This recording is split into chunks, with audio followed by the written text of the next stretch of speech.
And with that, of course, wealth in one sense, as it's been mentioned sometimes, allows a certain time. You can exchange money for time. Right? Wealth, poverty. Because if you don't have enough money, you have to work. You have to use your time to buy. You have to use your time to buy substance, to provide yourself with existence, and therefore money allows a certain degree of freedom if used wisely. All right. Now, there are all kinds of beauty. Let's go for the top, which he calls bliss. Therefore, this person, should be able to look at you and say, let's take a look at you now. Let's see. You have certain abilities, and this is the assessment of where you are. Right?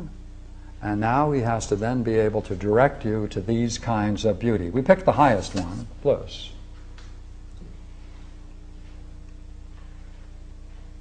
And while you're going through this whole thing, your primary goal is always, while this is going on, this quest for this kind of knowledge, is to keep in mind the nature of your soul.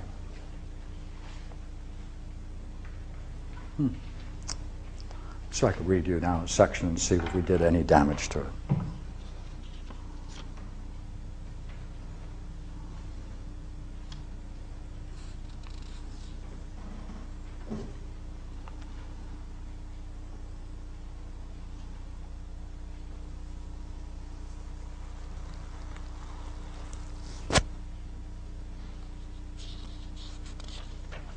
Okay.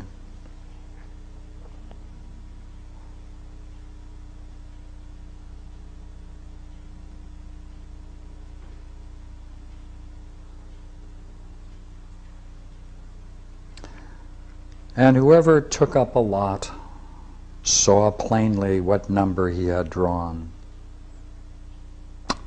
And after this again, the prophet placed the patterns of the lives before them on the ground, far more numerous than the assembly. They were of every variety, for there were lives of all kinds of animals and all sorts of human lives, for there were tyrannies among them, some uninterrupted till the end, others destroyed midway, and issuing in penuries and exiles and beggars. And there were lives of men of repute, for their forms of beauty and bodily strength, and prowess and high birth and virtues of their ancestors. Of course, the same thing for women. But there was no determination of the quality of soul, because the choice of a different life inevitably determined a different character.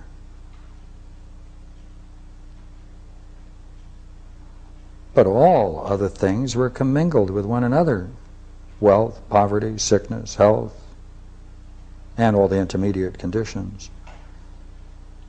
And there, dear Glaucon, it appears as the supreme hazard for a man.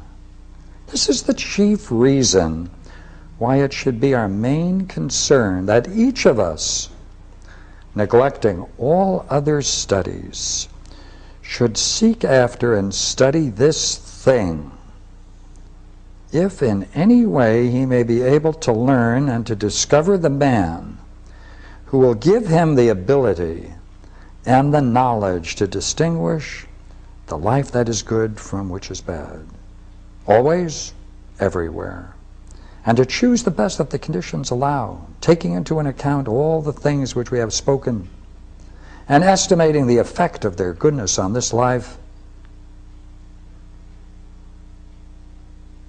of their conjunction or their severance, to know how beauty commingled with poverty or wealth, and combined with what habit of soul operates for good or for evil, and what are the effects of high and low birth and private and public station, and office, and the strength and weakness, and the quickness of apprehension and the dullness of all.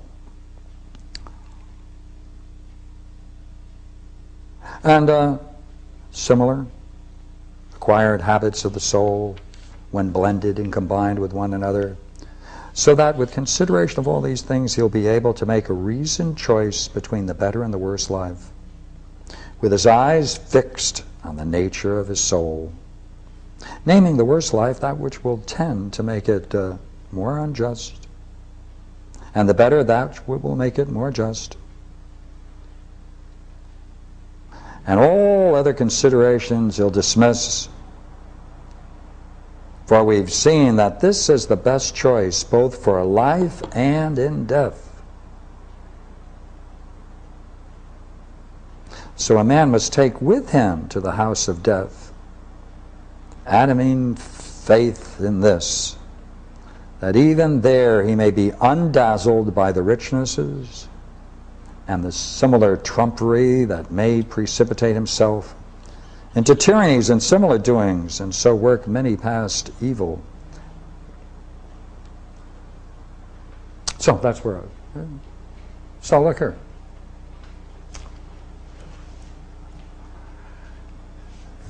All of these points, then, each of these points, how to make these decisions, what it involves, is a subject in the Republic. Therefore, in the Republic, we have each one of these issues is discussed. Each one of these is given a certain area where Socrates explores it in a certain degree of depth.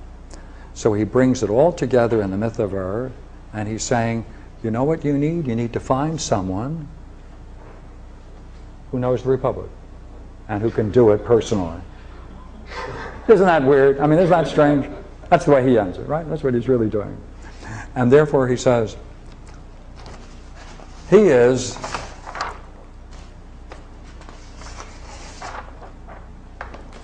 one more. He's the second guide. Because your first guide makes sure you're going to do whatever it is you chose.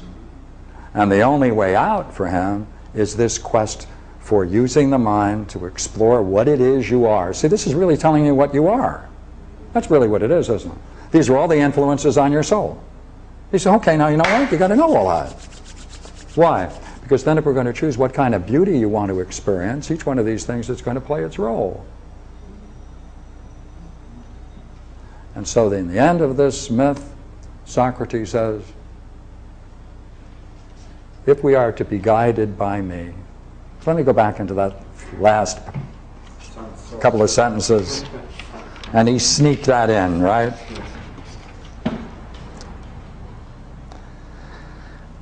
But if we are guided by me, we shall believe the soul is immortal, capable of enduring all extremes, good and evil, and we shall hold ever to the upward way, pursue righteousness with wisdom, always, right, so that we may be dear to ourselves and to the gods, both during our sojourn here and when we receive our rewards in the next.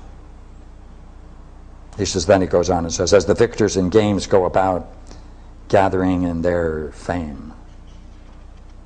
And thus, both here and in that journey of 1,000 years, whereof I have told you, we shall fare well.